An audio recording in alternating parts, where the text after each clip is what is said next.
Messi, Julien, on se pose la question, il n'y a pas que nous, c'est à la une de tous les journaux du monde, il y a des stats. Oui, on a comparé le mondial des deux monstres parisiens qui s'affrontent donc dimanche en finale de cette Coupe du Monde. Kylian Mbappé, c'est 5 buts, 2 passes décisives. Lionel Messi également 5 buts, 3 passes décisives au classement des meilleurs buteurs. Eh bien, Lionel Messi est devant grâce à son nombre de passes décisives supérieur par rapport à Kylian Mbappé. Vous le voyez, ils sont décisifs pratiquement tout le temps. Toutes les 68 minutes pour Mbappé, toutes les 71 minutes pour Messi, qui est impliqué dans 72% des buts de l'Albi Céleste. Mbappé, lui, c'est 53%. Il s'est un petit peu calmé depuis, on va dire, la Pologne, mais il a été déterminant face au Maroc. C'est lui qui provoque quasiment les 2 buts français. Et vous aviez raison de rappeler cette règle, hein, c'est la passe décisive qui fait que le meilleur buteur est Messi actuellement malgré l'égalité. Je rajoute même qu'à la fin, s'ils ont le même nombre de passes décisives et le même nombre de buts, eh bien c'est par rapport au temps passé sur le terrain, celui qui a le meilleur ratio, qui sera élu meilleur buteur. Ça peut compter pour ceux qui font des pronostics et qui sont dans des ligues entre potes. Maintenant, je vous pose la question, Messi contre Mbappé, le titre de meilleur joueur du monde est-il en jeu dimanche? Allons-y, les 2 pieds dedans, bien sûr. Du mondial, nuance Camille Macali. Mais obligatoirement, nous dit Pierre Boubi. Oui, sans oublier Grisou. Alors vous êtes sur le monde là carrément ou sur le mondial, Olivier Bossard? À l'instant T, quoi. Ouais. À l'instant T sur le monde. Oui, les grands matchs aux grandes stars. Il écrit lui-même ses bingos. C'est Samuel Olivier. Oui, pour Djibril Cissé et forcément pour Julien. Allez-y, Olivier. Ouais, ça me gêne d'oublier Antoine Griezmann dans ce débat-là. Après, du monde là, hein? Ouais, du monde. Mais je vais parler à l'instant T. On va dire s'il y a un classement ATP. Griezmann, en ce moment, pour moi, il est en tête, il est premier. Après, évidemment... La race. À la race, exactement. Après, Lionel Messi... Attendez, je veux savoir, vous avez compris la race ou pas? Vous l'avez la race ou pas? La race, pour moi, c'est une course, mais bon... Non, la race, c'est sur la saison, et après le classement ATP, c'est sur on l'année. parle de football. Oui, mais il vous fait... Ça s'appelle une analogie, il fait une comparaison. Désolé, moi, je suis là pour parler de foot. Si on pousse la comparaison jusqu'au bout... Attendez, il n'y a pas fini. Vous avez vu comment vous êtes? Non, mais c'est juste pour compléter un peu la comparaison. Ça voudrait dire que Griezmann ne gagnerait jamais Roland-Garros, promis à des joueurs comme Messi ou Mbappé ou pas? J'adore. Il n'a pas gagné le Ballon d'Or, malheureusement. On va faire un match de tennis avec Usain Bolt ici pour voir, parce que histoire qu'on mette tout le monde. J'avais prévu un truc sympa, et là, les gars partent comme ça. Allez, Olivier Bossard, vous mettez la pagaille. Je vais rester à l'instant T, j'enlève mon classement ATP. Et sur cette période-là, pour moi, Antoine Griezmann est le meilleur joueur de la compétition. C'est Arrigo Sacchi qui le disait récemment dans la presse italienne en disant que c'était le joueur dont tous les entraîneurs rêvent. C'est un mélange de N'Golo Kanté et de Andrea Pirlo. Il ne rate pas un seul match depuis le début. Il est absolument bon tout le temps. Malheureusement, et alors là je pense que ça fera la différence, c'est que j'ai l'impression que Griezmann, ça restera un Xavi ou un Iniesta qui sera toujours 2 ou 3. Parce que justement, il y a 2 monstres devant. Mais voilà, je pense qu'il ne faut pas oublier dans ce tournoi ce qu'est en train de faire Antoine Griezmann, c'est absolument phénoménal. Celui qui voit les matchs depuis le stade, c'est Sébastien Tarago qui est de retour parmi nous ce soir. Il y a une petite pause de 10 minutes, il est de retour. Sébastien, vous avez vu, alors évidemment, on s'amuse de ça, on surfe sur ce Messi-Mbappé avec ce titre de meilleur joueur du monde dimanche. Vous avez entendu la nuance d'Olivier Bossard avec Antoine Griezmann. Parce que ça a de l'importance, même pour le show que ça représente le football. Est-ce que vous pensez que ça peut jouer dimanche? Jouer sur le résultat, non, sur le match non plus, bien entendu que non, mais je partage un peu votre point de vue par rapport à Lionel Messi et Kylian Mbappé. Oui, Messi est fantastique depuis le début de saison, Kylian Mbappé également, et à divers titres, sous diverses formes, ils sont fantastiques pendant cette Coupe du Monde également.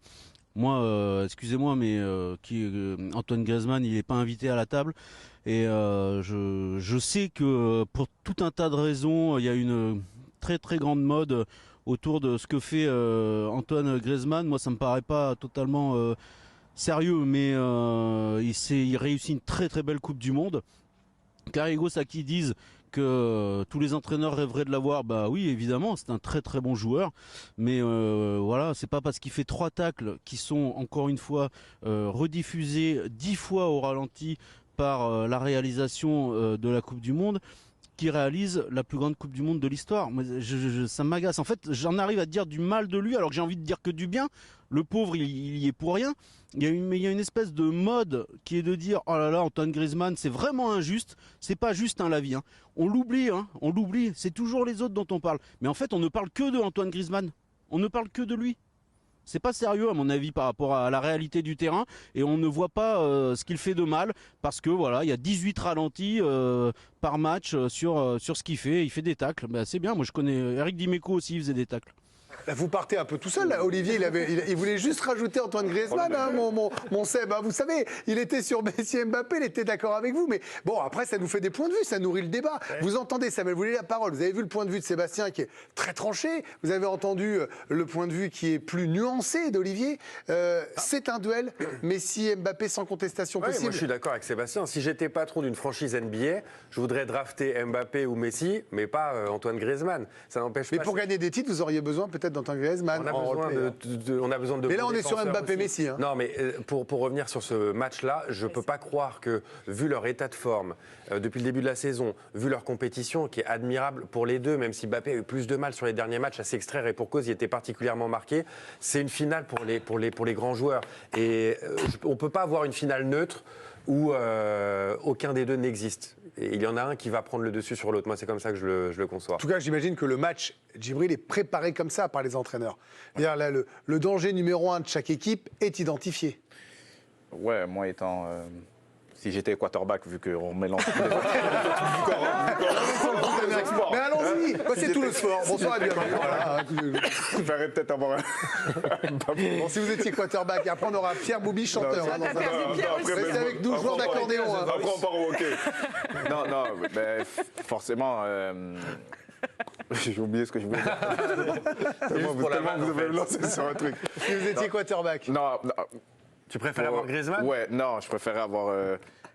le duel, c'est Mbappé. Ouais. C'était ma question au départ. En plus, je vérifie. Je vous demande si c'est le titre de meilleur joueur du monde qui est en jeu dimanche. Oui, parce que c'est deux monstres. C'est deux monstres. Messi, on sait ce qu'il représente pour son équipe et ce qu'il fait surtout. C'est pas seulement représenter, c'est ce qu'il fait sur le terrain. Mbappé, pareil, à lui tout seul, il peut décider de la finale ou pas. Griezmann, un peu plus compliqué, malgré le travail qu'il fait et son importance dans l'équipe. Mais je pense que le game changer des deux équipes, c'est Messi ou Mbappé. Et puis, pardon, mais l'histoire est convoquée à 16h dimanche, hein, parce que si Messi gagne première Coupe du Monde, tout le monde le sait, mais Mbappé, ça devient une énorme légende s'il a 2 Coupes du Monde à 23 ans. Sur les traces de s'il met un nouveau but en finale. Et s'il met un nouveau but, là, on va peut-être parler un moment pour Kylian Mbappé du meilleur joueur de l'histoire du football. À un moment, non, 2 Coupes du Monde en 4 ans à 23 ans. Vous êtes tous tendus ce soir. Détendez-vous, c'est vendredi, les vacances arrivent, tout va bien. Bon, en tout cas, nous, on a regardé comment ça se passe quand Kylian Mbappé rencontre Messi, avant qu'il soit bien évidemment coéquipier au Paris Saint-Germain.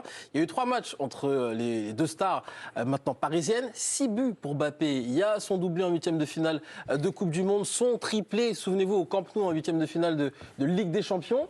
Donc, c'est 2 victoires pour Kylian Mbappé face à Messi en 3 matchs et un nul. C'était le fameux retour de 8e de Ligue des Champions au Parc des Princes où Messi avait mis un super but dans la lucarne de Navas. Voilà. Ma chère Camille Macali.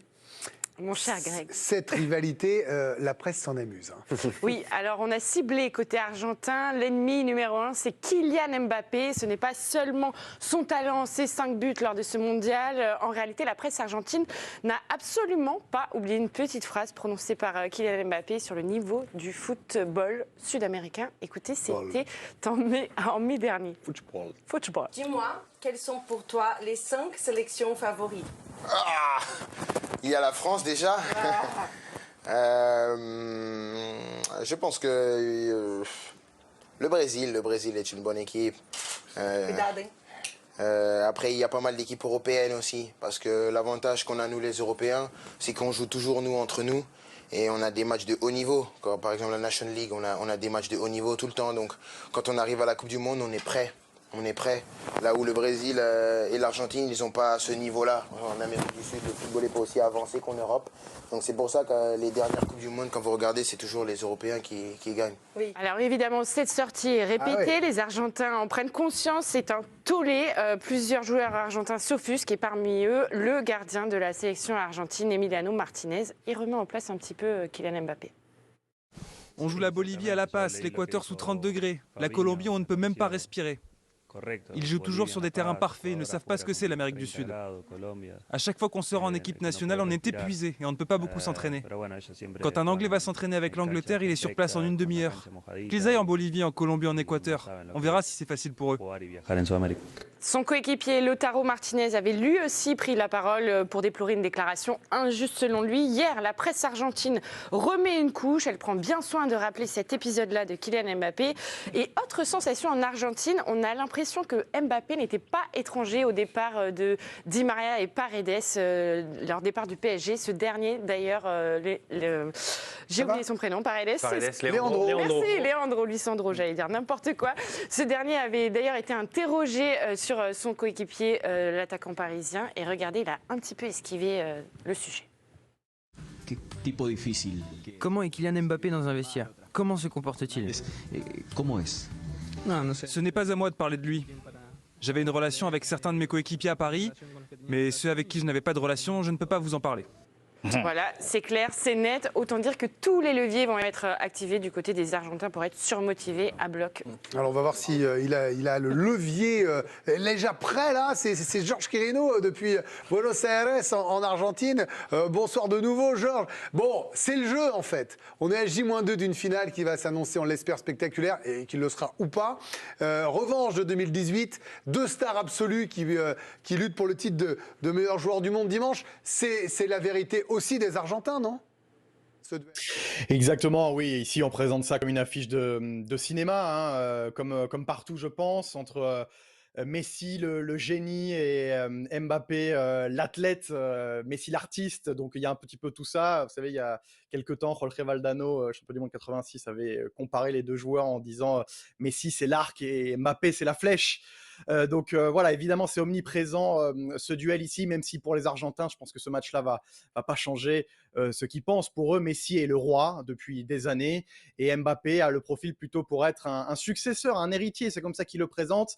Donc je pense que même si Messi perd dimanche, ça ne changera pas grand-chose pour eux. Ils ne voudront pas l'avouer en tout cas. Et je m'appuie sur ce qu'a dit notamment Gabriel Batistuta ce matin dans la presse argentine en disant si Mbappé réussit à régner pendant 20 ans comme Messi, on verra s'il est vraiment l'héritier d'un joueur comme Messi. Donc voilà, ils sont déjà là à protéger Messi, on va dire, quoi qu'il arrive dimanche et à le couronner encore plus s'il s'impose.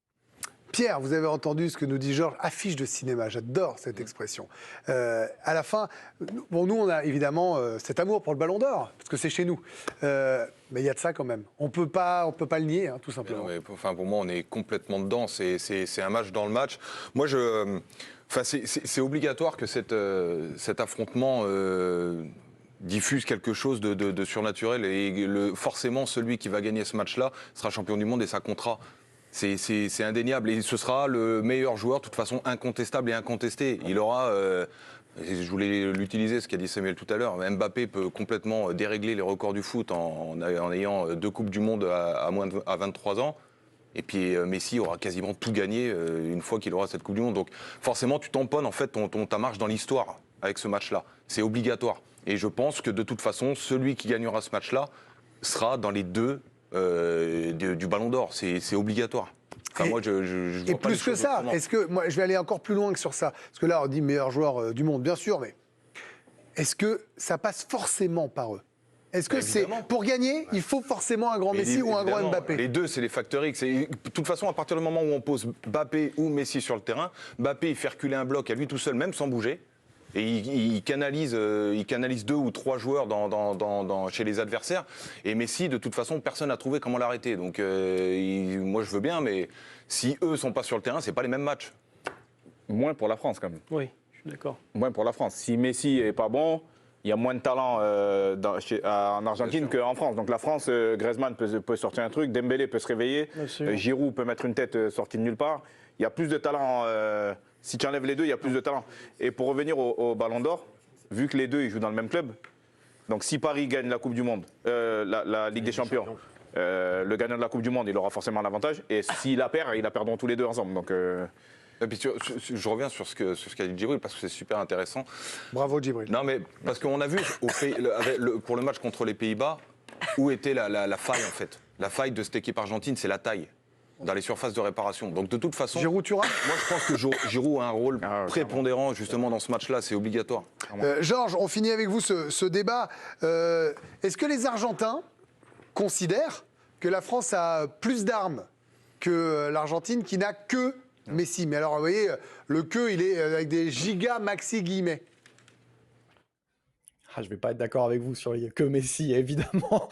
Je ne suis pas sûr. Vous savez, je pense que justement, les 2 derniers matchs de la France ont donné quelques espoirs aux Argentins, notamment le match face au Maroc. Ils ont l'impression qu'ils sont un peu moins insubmersibles, j'ai envie de dire. Ils ont pas mal confiance à leur milieu de terrain. Vous savez, les Argentins, en ce trio qui s'est formé pendant ce mondial, Enzo Fernandez, Rodrigo de Paul et Alexis McAllister. Et voilà, il ne faut pas oublier non plus les joueurs qui sont derrière Messi. Vous savez, Otamendi, on parle beaucoup du fait que c'est un joueur qui était très lent quand il est parti de Manchester City, mais il faut le regarder aujourd'hui, Otamendi avec Romero, c'est devenu un mur dans cette Coupe du Monde. Alors, il n'a peut-être pas affronté de joueurs comme Olivier Giroud et Kylian Mbappé, mais ils sont prêts, ces garçons-là. Mais voilà, évidemment, ici, le débat sur que faire contre Mbappé est omniprésent.